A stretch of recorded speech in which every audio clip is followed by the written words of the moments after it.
Welcome, everyone, to the PFF Fantasy Podcast, IDP edition. I'm your host, Jon Macri, fantasy analyst here at PFF. Thank you all for tuning in for another post-NFL draft IDP rookie recap. This time, the focus is on the linebackers. Which of these guys are going to turn into potential IDP tackling machines? Which ones are going to warm the pine for most of their careers? And where should we be taking these guys in our rookie drafts? Hopefully we can answer these questions for you today. We got the beauty Kyle Bellefeiul in the house to help me break it all down. Should be a good one, so let's get it.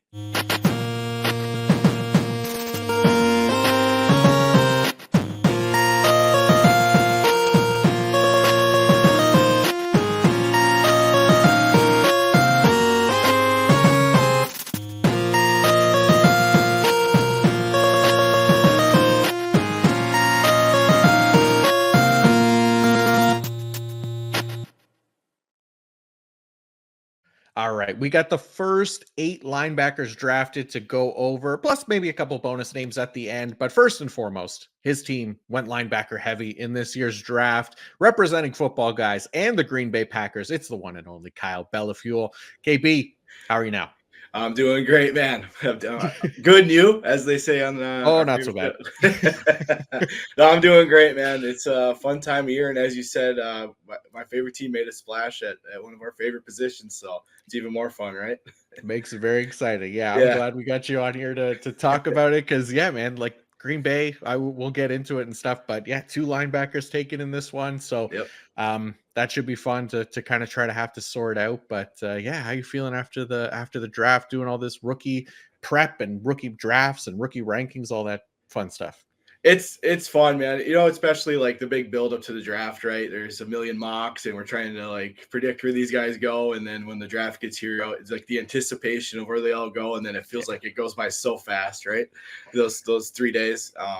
And it's fun to just diagnose it, look at the depth charts and see where everything fits and get all the new news and put faces to teams and put them in a jersey and figure it all out, man. It's fun. Absolutely, man. Yeah, we'll start getting some rookie camp hype videos coming out soon, I'm sure, which we all love, a favorite part of the off season for a lot of people. But yeah, it's a long off season where we get to kind of prognosticate and figure out what's going to happen with these guys in year one, and that's kind of what we're going to do today. So we got, like you said, the first 8 linebackers drafted.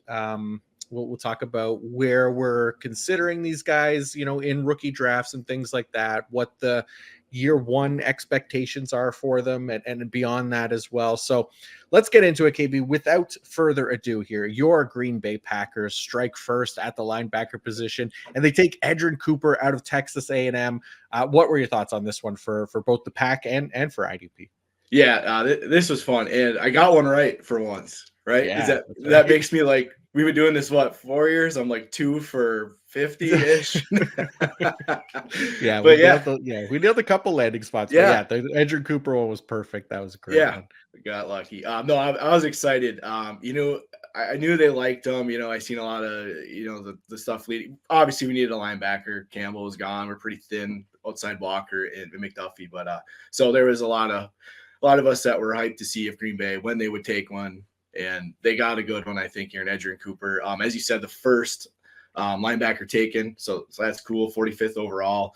Green Bay said they wanted speed and versatility with their linebackers, and I think Cooper definitely brings that. Mm-hmm. And I know we were on the pre-draft talking these linebackers. I thought he kind of fit the mold of what they look for, like size-wise, the long arms, the speed, ability to make plays in the backfield. So I really like the pick. Jeff Hafley comes in. He's going to be transitioning to a 4-3 is the talk here. So it looks like Cooper should be out there in base packages for sure. Obviously, nobody plays much base anymore, though. So, we want to know who's playing the sub-package snaps and getting full-time work. I think he's going to have a fight with Isaiah McDuffie early on for sub-package snaps. McDuffie's a veteran. He's familiar with Hafley from his years at Boston College. But I'm excited for Cooper in Green Bay. I think the future is bright, even if his snaps are scaled back early on, if he does have a little bit of a fight, for sub-package snaps. The draft capital's solid with round 2, 45th overall. I think he's got a little more to offer size, skill set wise than McDuffie. McDuffie's sound, but Cooper's just got a little more to offer overall. Quay Walker will be in the final year of his deal next year with the 5th-year option, obviously. And the front office has allegiance to him. Hafley doesn't. So, they're still going to want to see him out there. And I think, we're going to see a lot of things coming up about what this whole situation looks like with the new scheme, the new defensive coordinator, and what are they going to do with Walker or whatever. And you read a lot of different things, but I'm going to wait until they all hit the field in meaningful training camps and stuff to kind of sort that all out. So. Absolutely, man. I think that makes perfect sense. And yeah, like I really like the fit, like you said, for Cooper here in Green Bay. Either way, like I think one of the, his greatest strengths, I think what we talked about coming out of college was his ability to kind of thrive as like a blitzing weapon and as that like kind of QB spy that can get after the quarterback should he, leave the pocket and things like that. But like just doing a quick watch of like Hafley's Boston College defense from last year, I think there's definitely a role for him to contribute like in year one here in Green Bay, like you said, in those sub packages, if he's not an immediate, like every down starter. There was one linebacker there at Boston College this past year, specifically, I think it was number 5. I think Cam Arnold was his name. But they love to deploy him on those kind of double A gap blitzes or off the edge, rush the passer like 75 times. So about 5-6 times a game. I think Cooper was about 6 to 7 times per game last year. So, this other guy, number 5, he wasn't very good at it. Cooper is, and we've seen him be productive in that role.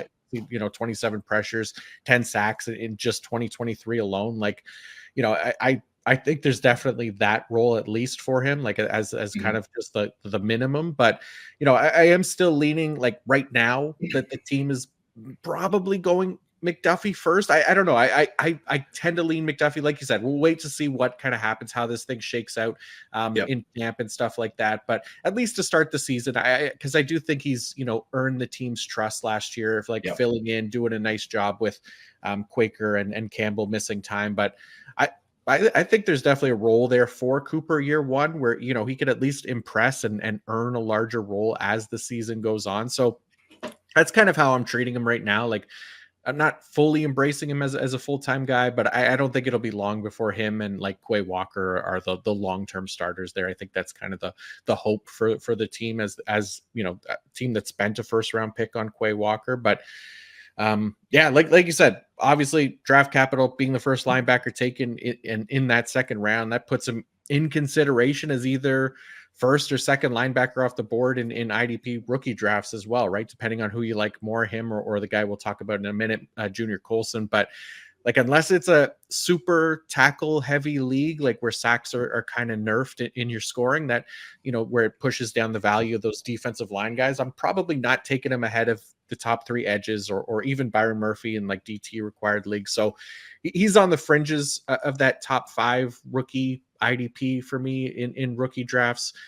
Where are you at with Cooper in your rankings right now? Yeah, I have the 3 edges ahead of him: Latu, Turner, and Verse. And then playing some different formats. I like Murphy and DT required leagues and premium leagues for sure. So after those 3 edges, I'm definitely looking Cooper, the guy we'll talk about next, who's near and dear to my heart as well. Spoiler alert, he played at Michigan. Murphy in those DT leagues. But so like Cooper's in my top 5, typically when I'm looking. But I'm going after the 3 edges and then I'm him, unless it's, like you said, super tackle heavy. You're starting 3 linebackers and they're valued high, and the sacks are scaled back. But otherwise, he's right after those top 3 edges for me. Yeah, I'm with you. I think you could definitely make an argument for him inside that top 5 ahead of guys like Chop Robinson too. Like for me, like just more, with the linebacker position, like being more replaceable in season 2, these guys are easier to find off waiver wires, etc. Right, as injuries happen and stuff. There's definitely value there with him as a second round pick. It's just not like enough for me to put him in the top 3, for example. But I think top 5, I think there's definitely an argument. I have him as like an early 3rd round pick in those types of leagues right now, in those balanced scoring leagues and rookie drafts. So I've got the edge guys, those 3 edge guys there in the 2nd, depending on how you feel about, rookie wide receivers, where there's some red flags with those guys too. But definitely still enough players worth taking ahead of them. And, I think the 3rd is probably where I'm going to start considering the linebackers, basically. Yep, that's in our Unreal Tournament league with Adam, Josh, and Bobby. I grabbed Cooper at like 303-ish, I believe it was, after the edges. So that's right about where I'm taking him to. In leagues where you're tackle heavy and with Packer fans, maybe like I am, he's going to get it for me. Otherwise, that early third range, I think, is definitely. And if he's your guy, late second, I'm for it too. You know, obviously. Yeah, that's the thing, right? Like around that range. Yeah, depending on the league and stuff, like nobody's going to stick to ADP. We just did like a rookie 1 QB mock draft earlier this week for the podcast, and like we talked about it. Like we've done, I don't know how many rookie drafts I've done already so far. None of them are the same. You can't expect them to go, ADP, right? Like people are going to be all over the place, so you just got to be able to, pick up the value where you get it. So, wouldn't reach like super early on them, but they could also fall too, these linebackers. Like I had a draft where Jeremiah Trotter was the first linebacker taken in like, I think it was end of the second round or something like that in Superflex. And it was after the draft, so there was really like no excuse for it. But was his dad in your league then, or yeah, I think it was Jeremiah Jr. that drafted him. It may as well have been, man. It was shocking, but I'll take it. Absolutely. All right, let's look at the next guy on the list. You alluded to him. He is the other linebacker here in consideration for that LB1 ranking in rookie drafts. One that we said pre-draft as well, that this was a prime landing spot for him, right? Junior Colson out of Michigan reunites with Jim Harbaugh, now of the Los Angeles Chargers, who take him 69th overall, also a big factor in his favor there.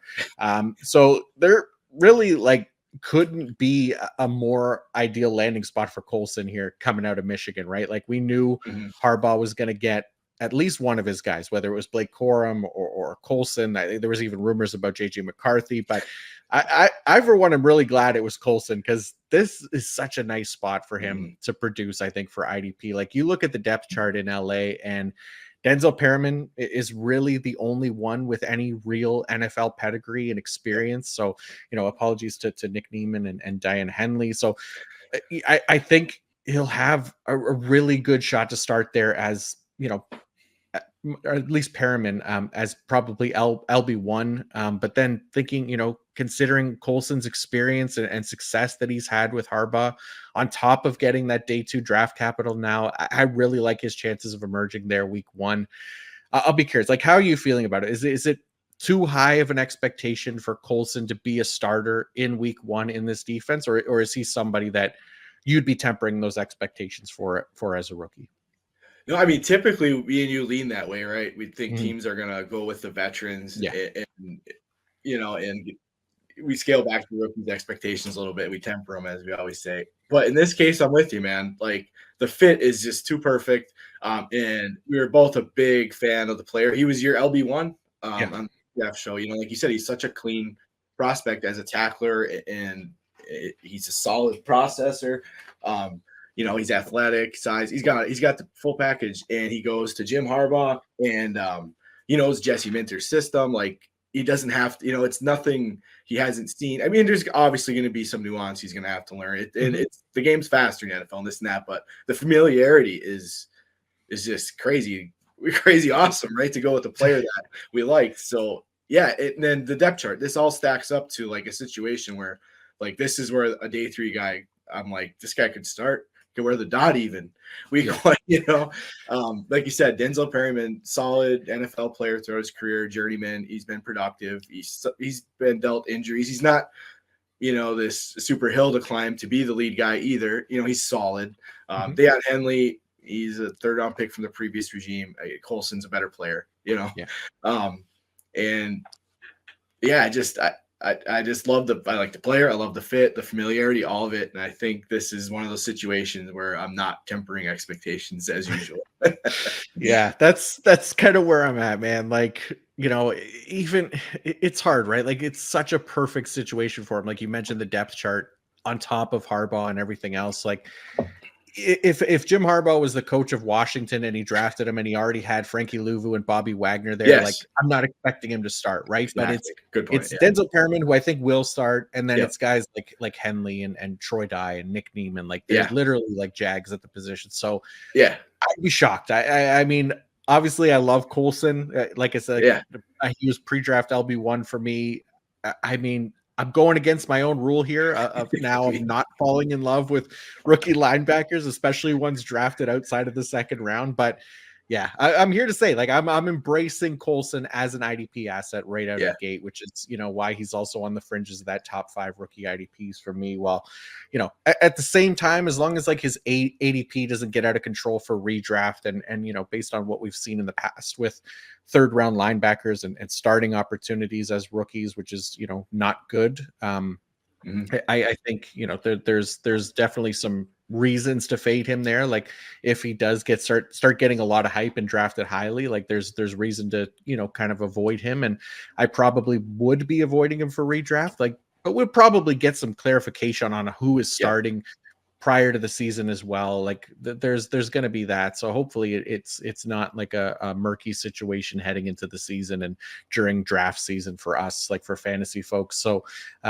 yeah, man, I love it. I love the landing spot. I love the potential here for Colson. If he does not start, if he becomes one of those guys that is just sitting on the bench for the entire season, I would be shocked. And I, by rule, would never be able to go back to another third round linebacker again. Yeah, this would definitely be the death knell to ever coming around on getting excited about a round 3 linebacker really getting significant run.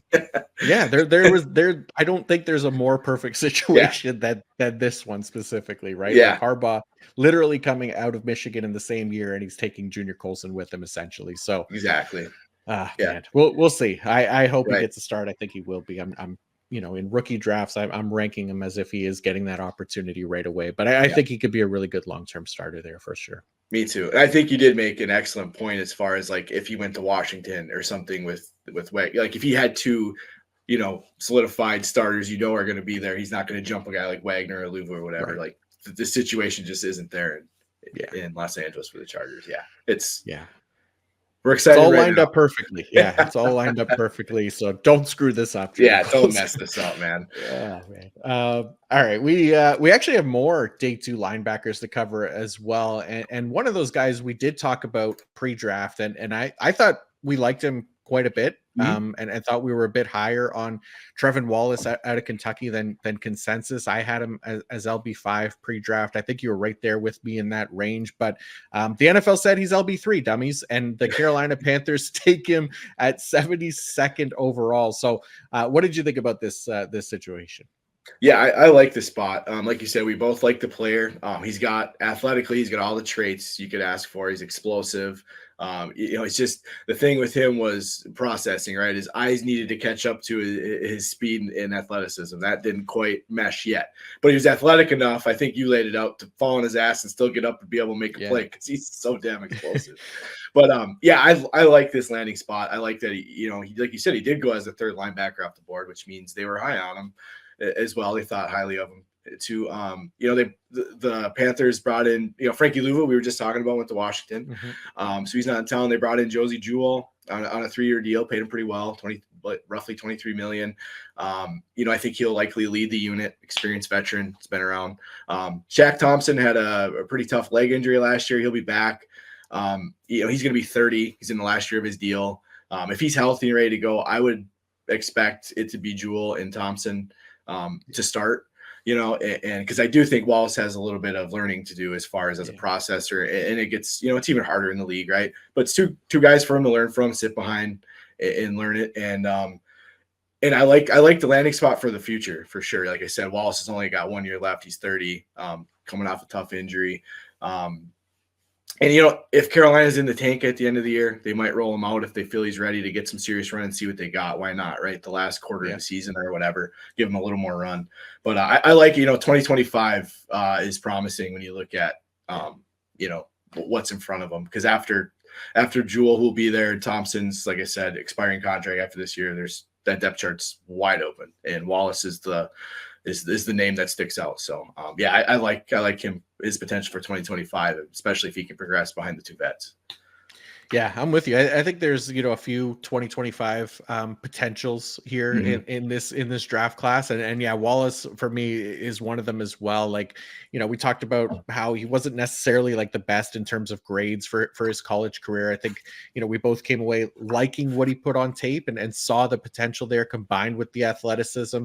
I think my comp for him pre-draft was something like a poor man's Devin White or something where you could see these highlight reel type plays that are a result of his aggressive style and athleticism, but then there's like a ton of plays where that aggressiveness and overall lack of starting experience really kind of bites him in the ass, right? So day 2, round 3, like capital, that's not bad for Wallace as far as like, potential to get on the field goes, at least not compared to like the day 3 guys. So I think for him, we kind of do have to keep in mind, like you said, he's very much a work in progress. There are experienced guys ahead of him on the depth chart, and Shaq Thompson, Jose Jewell, who, people may not like Jose Jewell, but he was much better in Evero's defense in Denver than without him. So reuniting with him here in Carolina, I think really kind of solidifies his spot as a starter here this year as well.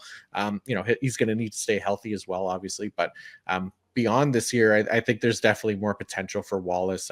Like you said, Shaq Thompson, final year of his deal.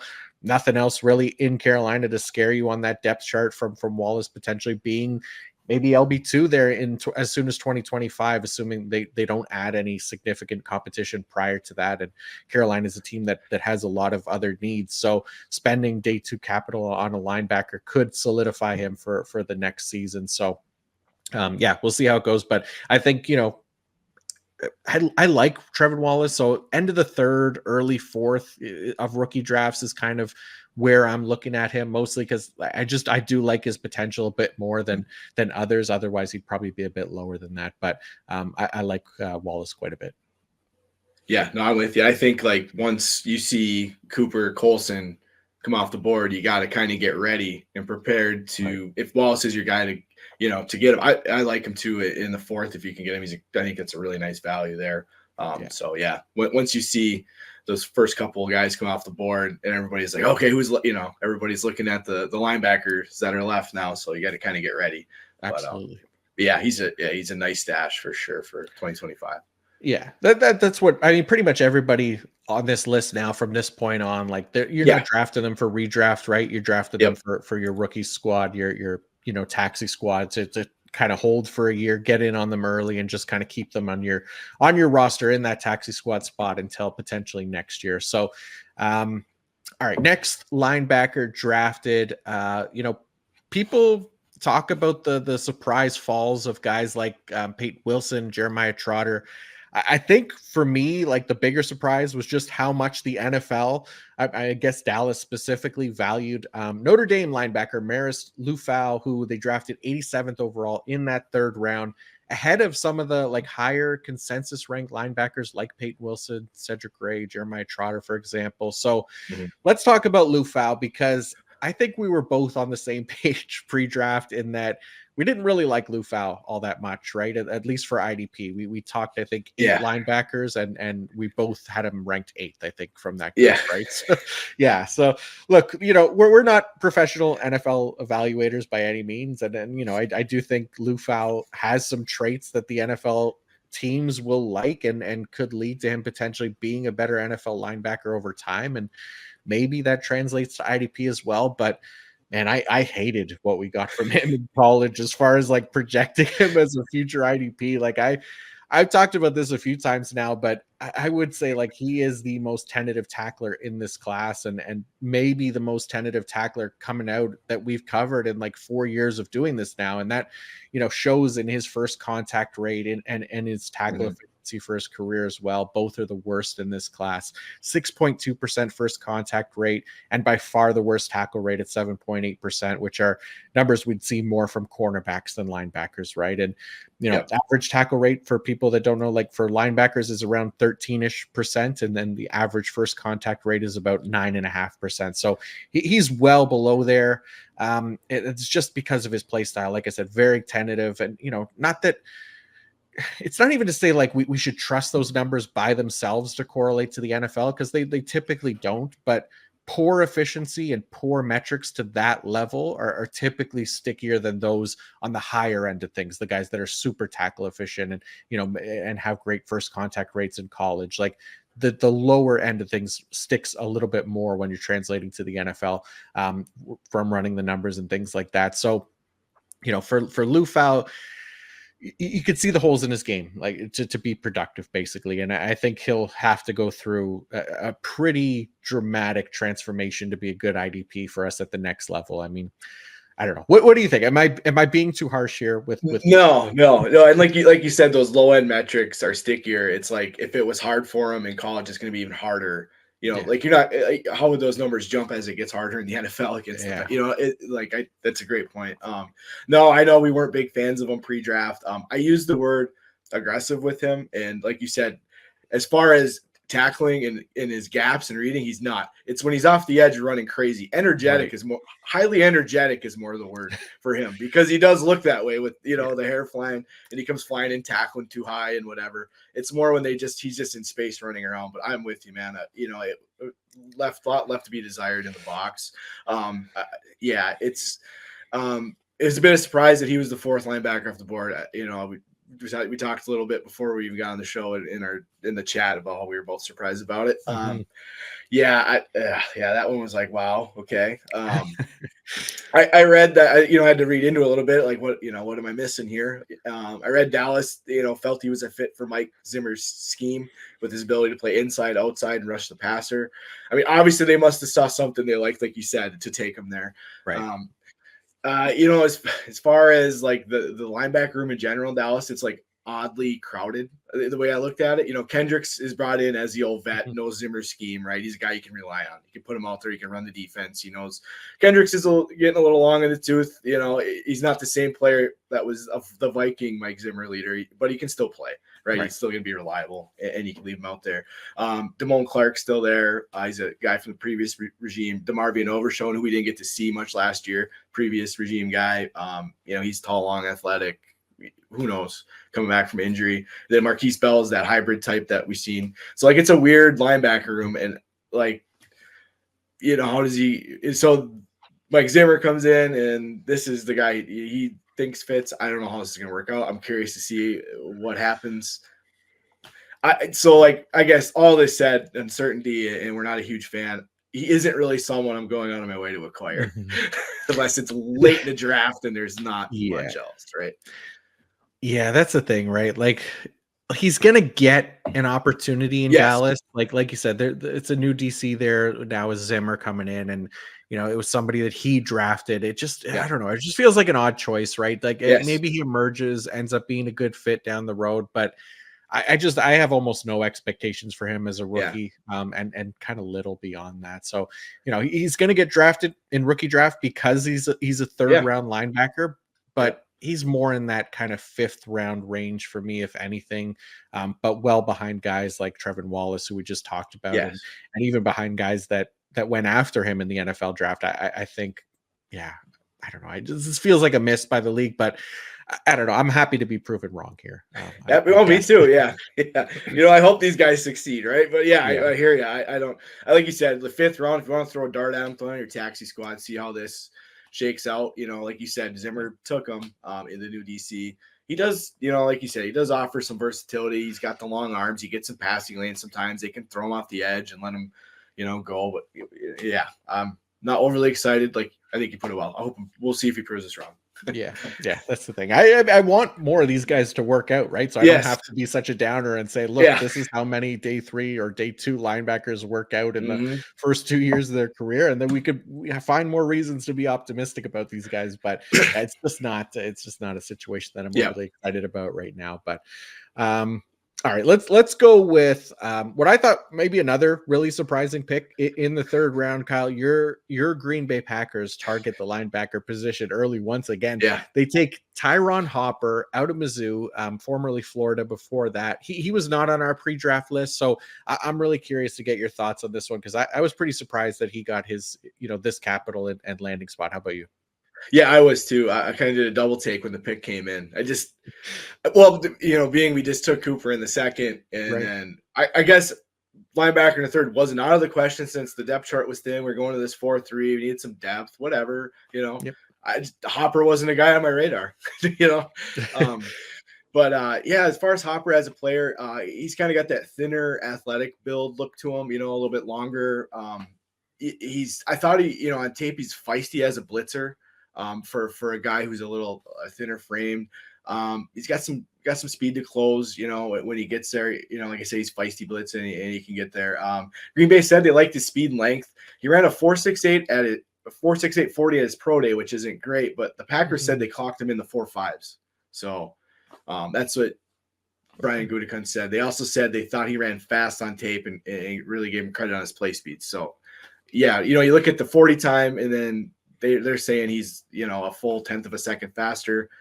That was kind of confusing. I don't know what watch are we all using, They got Charlie Casserly with the stopwatch in there. Right, like I'm gonna have to see the tape of them taking tape and using the stopwatch. That was just kind of reading into it. So there's some things on tape I kind of liked that he could do. As far as like kind of the cons, his missed tackles are a problem. 22.7% missed tackle rate in 23. That's pretty high. Yeah. Like I said, he's a thinner build. He could use some bulk, and I think that's part of the reason he misses tackles. He kind of struggles taking them down, wrestling them down. He struggles, with blockers obviously too. So the bulk will help there. Coverage, like there was a few flashes where I saw him run with a back coming out, leaking out, running a wheel route, I believe. A couple of decent drops in zone, but like a 39.8 coverage grade in 2023. It's kind of a mixed bag. I was like, okay, there was a few reps I charted. We're like, okay, it's there, but it's just not. It was a mixed bag for me in as far as that regard goes. So I guess all in all, there were some things I kind of liked. They're saying they like his ability in the open field and his length and speed and this and that and his versatility. Going into third was a bit of surprise. As far as like if in drafts, like how does this all fit in Green Bay? Like he'd be a late dart throw to see how this all shakes out. He did get third round capital, which is it's okay. It's day two, and he's special teamer is what I see right away, and then you just let the rest sort itself out and see where he fits. It's kind of where I'm at. How about you? That like one of the first things I noted, because I hadn't watched him prior to the draft. I wrote that he looks like Nick Bolton, at least aesthetically, right? With the dreads and coming out of Missouri.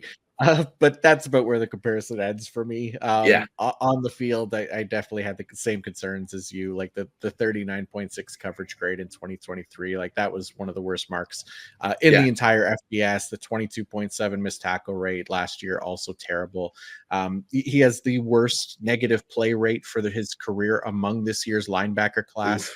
As well at 9.5%, which is a really poor number there, right? So those are plays, that we charted as negatives for him. He has the highest percentage of those plays. So he just barely, I think, ranked inside the top 200 on our big board. I think he was like 172 on the consensus big board. So this felt like a massive reach here. I kind of left scratching my head a little bit because like you said, it's not even like he's this athletic freak by any means either. Just kind of meh testing numbers. Like I don't really get this one. He did play 468 special team snaps for his career, so like decent experience there. But man, like a third round pick on a guy whose best usage right now feels like a special teamer makes this like a little suspect for me. So like you said, he's just not someone I'm looking to draft at all in rookie drafts. I know he's got that third round draft capital. So if you got fantasy managers in your league that just draft based on where they went in the NFL draft, then, let them take him, because I think there's just too much risk involved of him not becoming anything IDP relevant to take a swing on, especially with the depth chart the way it is. Like you said, Quay Walker, Edgerrin Cooper feel like the future there with Isaiah McDuffie, who should also be ahead of him on the depth chart for at least this season. with Hafley at Boston College as well, reuniting a little bit there with him. But yeah, just a weird pick by Green Bay for me. So I'm sorry, Kyle. I wasn't a fan of this one. No, it's yeah. I was at my dad's house watching the draft, and that one came in. We were both like, yeah, shaking or scratching our heads, looking at each other. Like, I think my dad kind of filled him in what I knew about him, and we're both like, okay. I thought linebacker, taking another linebacker was definitely in play. It wasn't out of the realm of possibilities, considering we do play this 4-3 base in our depth chart, right? We just had Quay Walker, McDuffie. Well, now we had Cooper, and then Eric Wilson, who they brought back as a veteran. He's a solid special teamer, and we know Eric Wilson. He's been around for a while. So it wasn't out of the realm. It's just like the third round, and this guy was kind of just a surprise. Hoping for the best, hoping they see something they can develop. But yeah, you have to be real late. And if somebody wants to draft him, I think you make a great point. If somebody wants to draft him based off where he went in the NFL draft, you can go ahead and let him. Yeah, I think so. Yeah, no reason to reach for this guy amongst the other kind of day 2 linebackers here for IDP rookie drafts, I don't think. But let's talk about one of the guys that we were actually pretty high on pre-draft. I had him as LB2. I think you had him as LB1, but falls to the end of the third round due to basically an extensive injury list, right? Like including not having any ACLs or something like that. So that could be a problem. But Payton Wilson taken 98th overall by the Pittsburgh Steelers. I talked about this on the IDP show in that it's another one where like I just don't love the landing spot. Like even though I like the player quite a bit, like the Steelers to me are one of those teams where when they have a fully healthy stable of linebackers to choose from, they like to deploy those guys in a rotation. Like we saw that last year with Cole Holcomb. It was why I was hesitant to embrace that sweet mullet for a second straight year. Like his snaps were inconsistent while he was healthy as they rotated in like the likes of like some pretty mid guys like Quan Alexander and Landon Robert. It's just how they do things in Pittsburgh. And now like Holcomb's still there, as is Roberts, but they also signed Patrick Queen to a decent sized contract. So now you have all these guys who can and probably will see the field as long as they're healthy. And you consider Payton Wilson's injury list, like he should be treated with the same kind of caveat and hesitation as Holcomb coming off injury, right? So you add that in, they're also one of the more man heavy defenses in the NFL, which I've talked about many times as an efficiency killer for linebacker tackling. Like it's just the case every single year. It's one of the best edges you can find for predicting tackle rates if you know who those man heavy and zone heavy teams are heading into the year, but also to track in season as well. Actually, I tweeted out the exact numbers for each coverage scheme today and have it up on the screen for the YouTube crowd if they want to see it. But it's a very clear breakup of zone and man coverages there. Like it's just another thing to kind of keep in mind for a team like the Steelers, who are more man heavy in their defensive deployment. So if Wilson, I like him quite a bit as a player. I'm definitely rooting for him to get a shot in the NFL as a starter. I have concerns that it won't necessarily be everything that we kind of hoped it would be pre-draft with this landing spot, and then obviously with the injuries as well. So, I don't think it's going to be an every down role this year, and it may never be an every down role in Pittsburgh either, right? So it's something to just kind of keep in mind with this team specifically and how they deploy their linebackers. Obviously, they can change that at any point, and as injuries happen and stuff, and they have no choice. But typically, the way they like to do things is more of a rotation there at the position. So, how did you feel about Payton Wilson here going to Pittsburgh?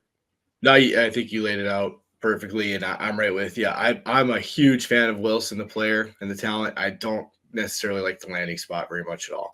As you said, Pittsburgh, their traditional LB deployment, not a 2 full-time LB system. It's just not how they roll, man. They rotate those guys in as you name guys like Quan Alexander, Landon Roberts, and whoever. Patrick Queen got paid. He'll be there. Paid him good money. I read a little bit on Holcomb. It sounds like that leg injury is I mean, it looked brutal. We knew it was brutal. And the recovery, they still don't have a timetable for him. Okay. So if he's in the mix, it's muddier, right? Obviously, we love that mullet. We love just a beautiful man.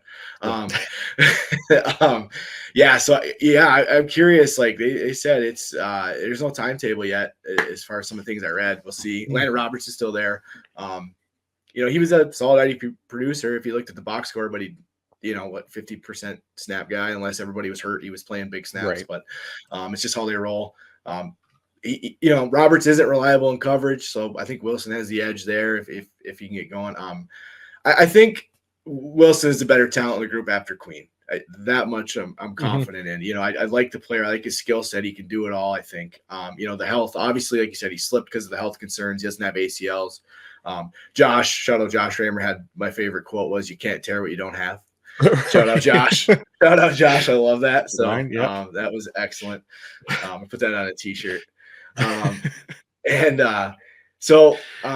like I said, don't love the landing spot. I think Wilson is just a maniac built for IDP production, though. Just the way he plays. He's big. He's athletic. He closes in a flash. He can blitz. He can hold his own in coverage. He makes plays. He's one of those guys that's kind of around the ball, but it's tipped and all that fun stuff. Typically their deployment, I don't like. I don't like the fact that it's going to be inconsistent. But I like his talent. I like the player, and I'm hoping he's a little bit of the breaker of he's going to be tough to keep off the field, right? Yeah. And I'm not saying 90% of the snaps, but if he can get in that 70% range, if Holcomb's not ready, Roberts is suspect in coverage. He's gonna chip away at some playing time. But I'm hoping Wilson, really turns heads like we think and has a little bit of a chip on his shoulder. So I'm just a big fan of the player, so I'm hoping for the best, but I'm tempering expectations with him. I'm not thinking he's going to walk into a starting full-time role because it's just not what they do. And Queen got the money anyway. So it doesn't be anybody getting it. So that's the thing, right? Like Patrick Queen's already one barrier, right? But like you said, I'm with you. Like Payton Wilson as a talent, I love Payton Wilson that as a player, as a linebacker, and what he could be for IDP if he does get that usage and that deployment. And look, maybe Cole Holcomb isn't back, and we can be more optimistic about his potential for year one. And if he's getting 70% of snaps, he could be really productive on those 70% of snaps, right? He could be just as productive as an Alex Anzalone on 100% of snaps, really. So there's no reason for him to not be able to do that if he gets on the field and is, used consistently. And that's kind of the main sticking point with me, is just the consistency for Pittsburgh when we've seen how they like to use these guys. So he's still, I think, early 4th round pick for me in rookie draft. I really like him. I think a better landing spot in draft capital would have certainly made him, made me more bullish on him. Obviously just slightly less exciting now post draft, but I still like Payton Wilson quite a bit. I'm definitely hoping that he breaks the mold there. Yeah. If there's one glass half full thing about the landing spot that we don't like, is it made him more affordable in most drafts, right? If you're, that's the one thing is get him in the 4th. I like that a lot, right? It's worth the shot if he does kind of break the mold there and get a little bit more run than we think. And Holcomb isn't ready, as things get closer and we get a little bit more information. It's 4th round. I like taking a shot on him. If he hits the field, he could be a lot of fun. Yeah. I'm definitely going to try to get some more shares of him, just to hopefully root for the player and hope that he can get in there. But it'll be tough either way. But all right, next up was, I think, a fan favorite of a lot of ID people pre-draft and might still be, despite being a 4th round pick here. It's Cedric Gray, who was taken 106th overall by the Tennessee Titans. Kyle, what did you think about Cedric Gray going to Tennessee? Yeah, like you said, he fell to the 4th round, which I was pretty surprised in the fact that I thought he had day 2 potential. I like the player. I was more surprised that guys like Hopper, Liufau went ahead of him. Right, that was the thing. So he falls. He falls to day 3, early day 3. They're going to the 4th, but it's a pretty soft landing spot with Tennessee. As far as if you look at their depth chart, they, Azeez Al-Shaair was there, had a nice year last year, went to Houston. They brought in Kenneth Murray, who had this 4th year resurgence breakout. I guess that's the new norm LB's breakout in year 4. Is that where we're going with? Yeah, I think so. Yeah. Yeah. So yeah, Kenneth Murray came in there on a 2-year deal. After him, it's Jack Gibbons, who was the next steady guy there. Not a full-time guy, but he was a steady fixture at that other spot. He was serviceable in a part-time role in your deeper IDP leagues. Then you're looking at Otis Reese, Chance Campbell, Garrett Wallow, like, you know what I mean? Like, it's just studs. Studs, dude, the best. If you can't beat out those dudes for being in the mix to get on the field, then you know it's a problem, right? Right. Yeah. That much for sure. They did draft James Williams out of Miami, safety linebacker hybrid in the 7th round. And then it's those guys that we just named, a bunch of the mess squad. Gibbons would be the biggest competition after Murray, obviously, who got paid to be the lead guy. Isn't the steepest hill to climb to, maybe get some run. He'll be a free agent in 2025. Gray's, kind of a fun player with loads of experience. Played a lot at North Carolina. It's a good spot. I think he could create some buzz in training camp. I really do. And I think he's another one of them guys you talked about, a good stash for 2025. And if not sooner, if things fall his way, if he really proves to be, a step ahead of a guy like Gibbons and offer a little more. So, but how'd you feel about Gray? Yeah, like I could definitely see a case, right? Like for anyone to get excited about Gray, like even as a rookie, when you look at that Titans depth chart, you could look at it with rose-colored glasses pretty easily because there's nobody overly impressive there, right? Like it's Kenneth Murray and Jack Gibbons, like you said. I personally, like, I still have a hard time believing that Gray is going to start, like, as long as both of those guys are healthy, right. Just because he's another one that we kind of talked about pre-draft, who I think does have a lot to clean up with his game and potentially needs a little bit more time to develop. We talked about the missed tackle issues with him as well. Like 57 missed tackles over 3 years it's a rough number, but and he wasn't overly adept at getting off of blocks. He's washed out regularly in the run game. That's going to be a bigger issue at the NFL level as well. But then, just coming back to that competition for him, like I also sent out a tweet, I don't know, this week, I think it was this week, looking at kind of linebacker playing time through their first 3 years in the league based on their draft capital, right? And Gray as a day 3 pick, like it doesn't look great. I have the chart up there now for average linebacker playing time by year and the day that they were drafted since 2020, like day 1, day 2, day 3. But as far as day 3, like, and UDFA picks who played more than 500 snaps as rookies, there have just been 2 over the last 4 years. Wow. It's Ivan Pace and Malcolm Rodriguez. And neither of those guys were true full-time starters. Pace started like due to Jordan Hicks injury, and Rodrigo was still a rotational piece behind the GOAT Alex Anzalone. So there was, I think, 64 linebackers that filled that bucket, and that's a 3% hit rate for those 500 snaps, which is not a high bar to set either. 500 snaps, like 66 linebackers hit that threshold last year. So Murray, Kenneth Murray, we could look at him highlighted on that chart as well. Like as a first round pick, those are the guys that are going to keep getting shots in the NFL. That average snaps played number by year, it remains up above 600 well into their, careers, so long as he's there. So I think, I like Kenneth Murray's chances of starting, obviously. And then I think Jack Gibbons, people will want to write him off because he's a former UDFA himself, but he actually played really well last year in that kind of secondary linebacker role. 71.2 overall grade, 72.9 run defense grade, just a 6.9% missed tackle rate. Like these are like top 35 to top 20 linebacker numbers last year. So now he's got some NFL experience and success under his belt as well. Like there's just no way I'm writing Jack Gibbons off either for a starting role in 2024. I think he could end up being one of those like sneaky values in IDP right now, Gibbons, as people get the rookie hype and things like that. I kind of like Jack Gibbons as things stand right now. And like you said, Gray can absolutely put on a show in training camp, earn some hype, and potentially move his way up the depth chart, because Jack Gibbons still, again, like we said, former UDFA, not somebody that's overly excited, wasn't drafted by this coaching staff. So there's definitely a path there, but I'm more looking at Gray for year 2 and beyond kind of thing. Yeah, no, I'm totally with you. Yeah, I think he's a great stats for 2025. I think if he has a nice camp and he's proven he's ready, maybe he gets in the mix at some point during the season. But I'm with you. I would think Gibbons would hold down that LB2 spot. I mean, he was pretty serviceable for IDP last year and played well. In those deeper leagues, I had him a few rosters for price of a mouse click. Shout out Johnny the Greek, right? Yeah. Yeah, like he's a value. But yeah, great. If he does create some buzz, maybe you can cash out for a profit, right? If you got him for a fourth or a fifth, you can get a third round pick or somebody's really hot after him, and you can work a second in the deal, give up Gray in a fifth or Gray in a fourth, and get a second for next year, whatever. You always be that buzz can really get you some value if you're on it. So, I'm with you. I like Gray for year 2 a lot. So.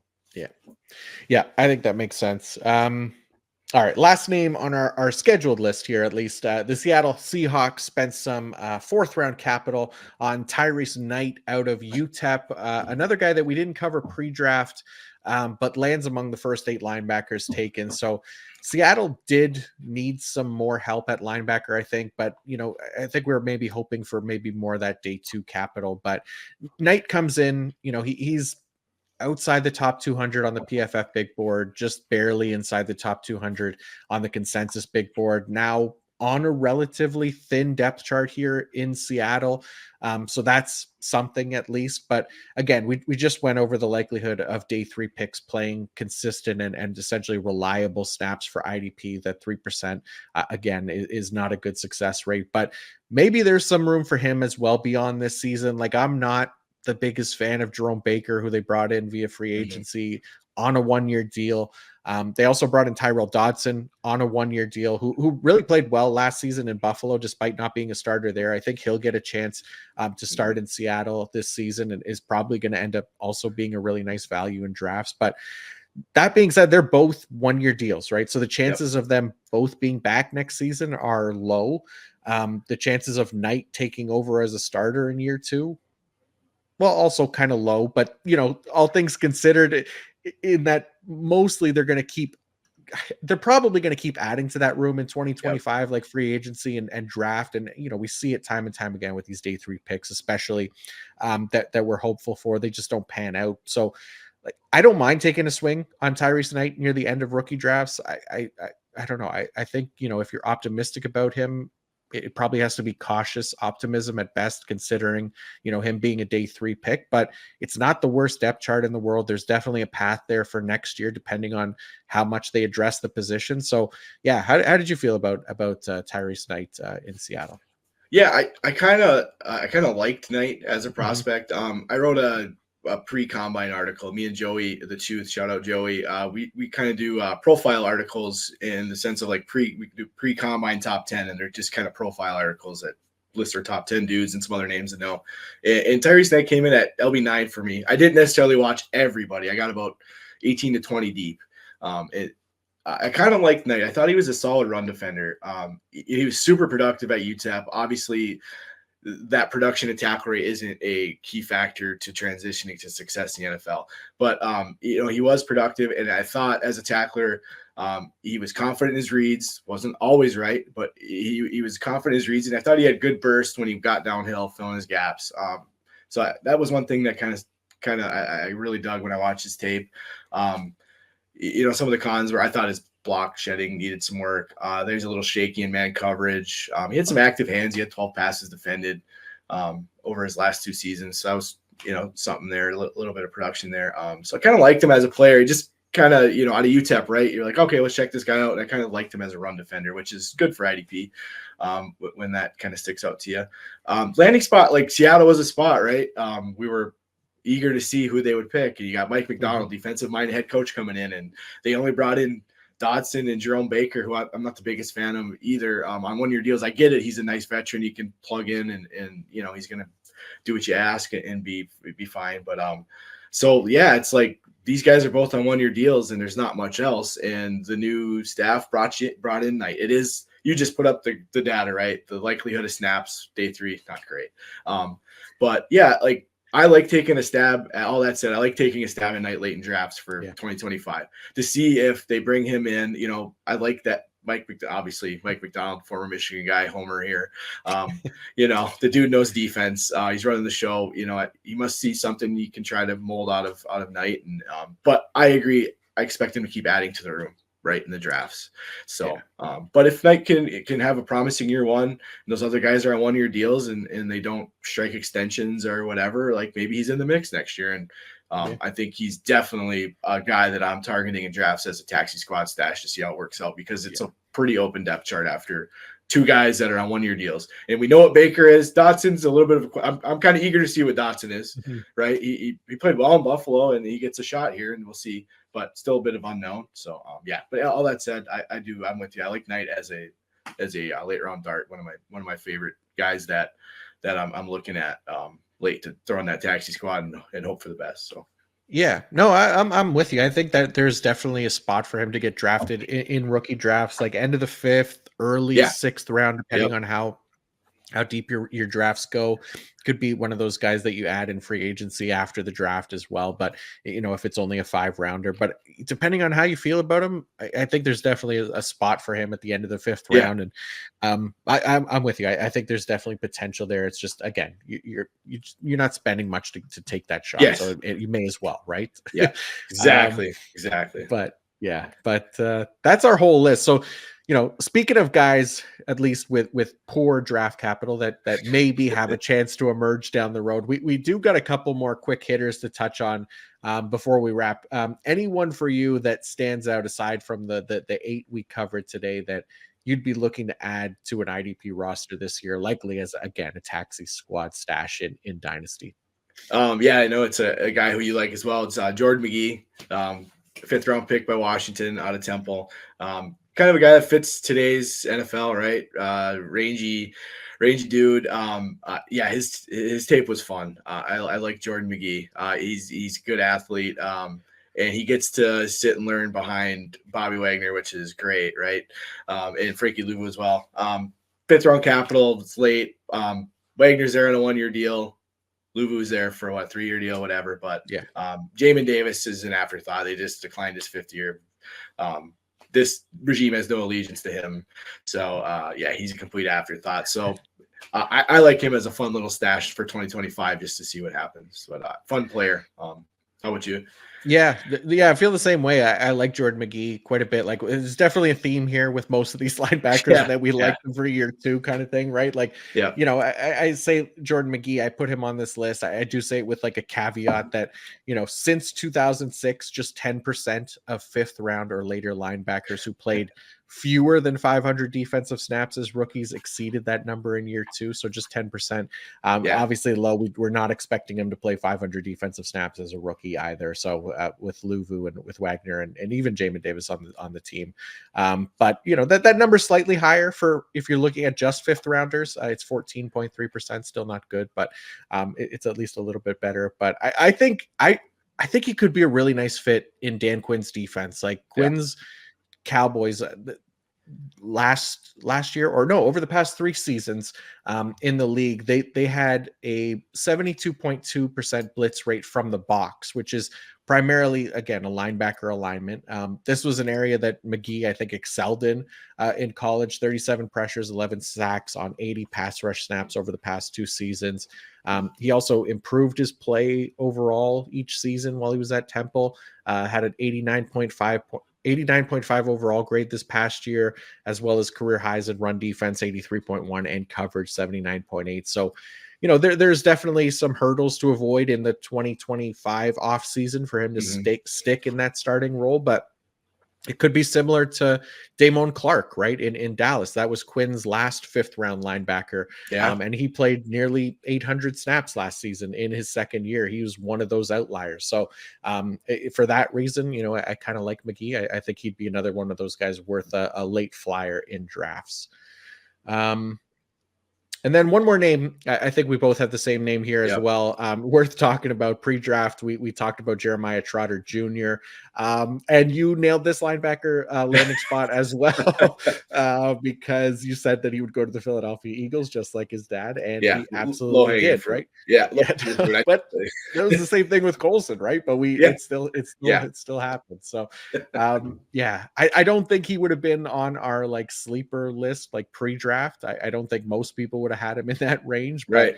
he's typically, I think, a top 5 linebacker on the majority of big boards. So Yep. surprising fall there to day 3 and into the 5th round, I think puts him in that same conversation as a sleeper, like a Jordan McGee, really, because he was the 12th linebacker off the board in 2024, but lands in a pretty good spot for that 2025 role again, right? He's going to have an opportunity Yep. to step in as a starter, with Devin White on just a 1-year contract. The Eagles struggled to find stability at that position. I don't think Devin White necessarily solves that. He performed really well in our stable metrics for the position over the past 2 years as well. Had a class leading 91.8 coverage grade and the second best forced incompletion rate at 12.5% over that 2-year span. So again, depth chart wide open. You get the 2 presumed starters there in Devin White and Nakobe Dean this year, but that's, I think, beyond this year is where Trotter becomes more interesting for IDP. So I'm assuming you're feeling similarly more for next year, or any optimism for this year. Yeah, no, it's definitely for next year, like you said. Oh, am I here? Okay. Yeah, no, it's definitely okay. Yeah, it chopped up for a second there.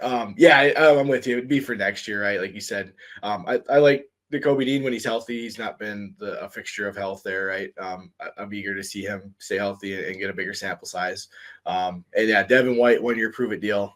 Like you said, I don't know that he's gonna fix the problem they have at linebacker. So I like Trotter for 2025 to see what happens. Another dart, Yeah. right? Absolutely, yeah. So there's another guy we could fire a dart at sixth round or post post draft, whatever, as you're doing free agency and stuff, if you're a 5-rounder or something like that. But Jordan McGee, Jeremiah Trotter, a couple guys just to kind of keep in mind, I think should still be on the radar there for potential year 2 usage. But that's going to wrap it up for today. Hopefully that helps you all navigate those rookie drafts a bit better, especially on the linebacker side of things.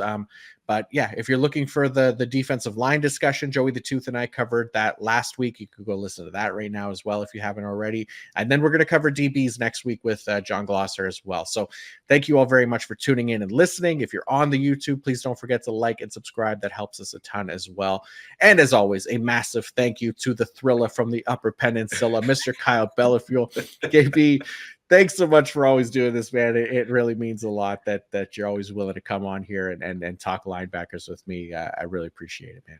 Oh man, I appreciate you having me on. This is always a blast, dude, and I always appreciate you reaching out and asking if you're willing to hang out with me for an hour or two here. Yeah, it's a blast, man. It was a lot of fun this year, so appreciate it. Absolutely, man. Anytime. And yeah, we're gonna go record another podcast right after this. Kyle and I are doing a Detroit Red Wings post-mortem on the season. Yes. Basically, Kyle's got his Red Wings shirt on. I got my Red Wings hat on. Obviously, It looks like we're about to start another podcast here. But yeah. No, we're gonna get drunk and cry.